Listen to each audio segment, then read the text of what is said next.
ไม่ทรงค่าโจไปมาด้วยวิดีโอคาเฮาในแคนตอบเรียกซับสไครป์ปันและหิ่งลำนั่นเสียดำค่ะยินจมขอบใจใหญ่ค่ะมาชูค่ะมาเลยนะพี่น้องอยู่จ้างเมืองไทยเขาค่ะขอใครช่วยการซ้อมนะมือเหลียวในบนตื้อหมูมือเจ๊ไหนค่ะอย่าประมูมือเผียนนั่งไม่หมูมืออย่างนั่งหน่อยในค่ะอย่าปลดตื้อชอบปี๊บเลยค่ะมือเหลียวเจ๊มือเหลียวในช่วยการบ่มกลุ่มชอบหน้าบ่มกลุ่มค่ะพี่น้องอยู่ข้างล่างเมืองไทยเขาค่ะเมืองไทยมาอยู่เมืองไทยก็ใจหมูมือเจ๊ไหนค่ะมือเหลียวฝากเลยค่ะพี่อ๋อค่ะเมื่อไรยี่เราก็ขึ้นปอกมาไว้ค่ะหน้าพี่น้องจังเมืองไทยเขาเมืองขี่เมืองมันแต่ที่นั่นเนาะ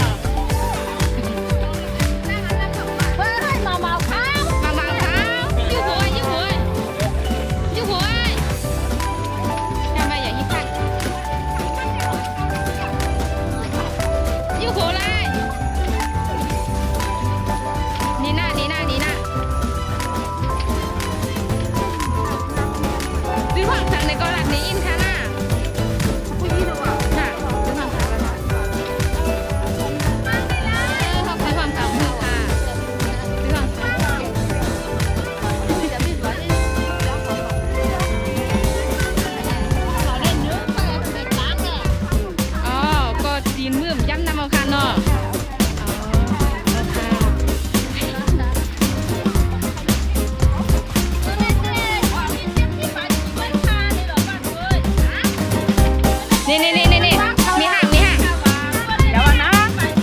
มาเลยซื้อของสร้างในลาดในยินค่ะซื้อของว่าแกงสารนี่ว่ะซื้อของมาบุยแล้วในคนมีเจ็บชิดไว้มากไปค่ะเขาชมหน้าลุงหมาลุงหมาเขาชมหน้าสิกิงเพื่อนคำเขาในเขาอ่ะมึงไหนลงมันนักตุ๊กว่าขลังแล้ววันไหนแล้วอ่ะมีในกล้วยคามันไม่ขยับล่ะกับน่ะเจอใครละเทียใครละก็ละได้มาฝันแบบนี้มันเป็นพวกอ่ะก็ว่าน้องมวยเลยเถอะร้านอาหารที่ไปค่ะเนี่ยงอหัวยินค่ะจำหนาไม่พอจำใส่ไกลๆเอาหน้าอินว่ะ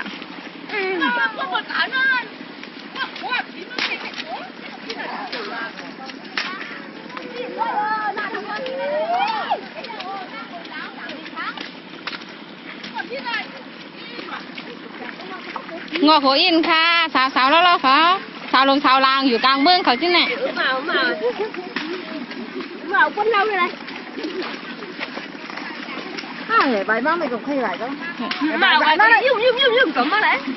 Còn khay vài có thầu nào mà. Má gọi đi hít vây đấy. Con mi cả hử khám mới này năng kiếm khám. Con mi chết bài sửa mới này.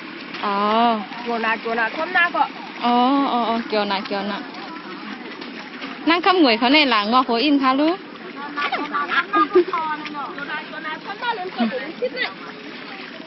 Thế à? งอหัวอินค่ะงอหัวมีหน้าอินน่ะเอาเหรอเอาเตี้ยเหรอเอาปุ๋งตีกามได้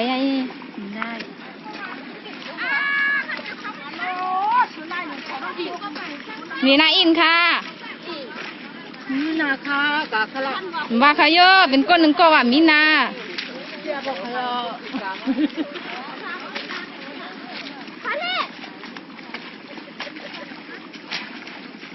นั่งเขาแล้วจ่อง5 เทศยาวนั่งงอหัวอินค่ะสาวลงสาวลางอยู่กลางเมืองเขาที่ไหนงอหัวอินแหละเจียวเจียมน่ะน่าสุนุกสังดอกรู้เนี่ยนายอีเต้กำก็หักสื่อเต็มจ้องน่ะ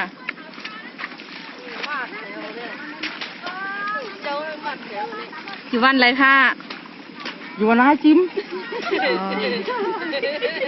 อะไรหรือก็หมวกลัดนี้ว่าซื้อฝั่งสั่งเลยค่ะเหรอหมูเสียงก็แล้วก็ว่าหมูเสียงที่ลา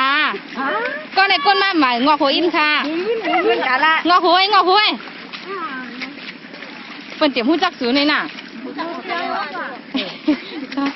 ซาลงซาลางอยู่กลางเมืองเขาเนี่ยน่ะซื้อของสังขารน่ะ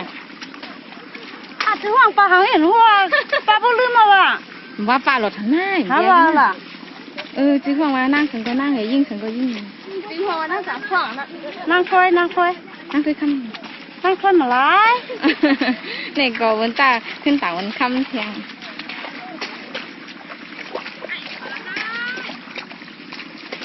หมายมาอินแหละอย่างนี้จีบว่าเนี่ยฉันมานั่งม้วนงอหัวอินเดี๋ยวสุก็งอให้งอไอ้เจ้าเราเป็นยาความเจ้าจุนยาเลยเนาะจุนยาท่านถ้าหนูจะจ้างเจ้าเลยล่ะถ้าทำนี้พี่ช่างขาขึ้นละนี่แหละเจ้าจะจ้างเจ้าล่ะโมเลยอันจะคว้างเขากันเลยลาดเด็กคือสุอินแหละคือห้องอินแดงว่ะจือสัวไว้เมียงคือตรงหน้าห้องอินแดงเจ๊รอจือแกห้องไอ้เมียง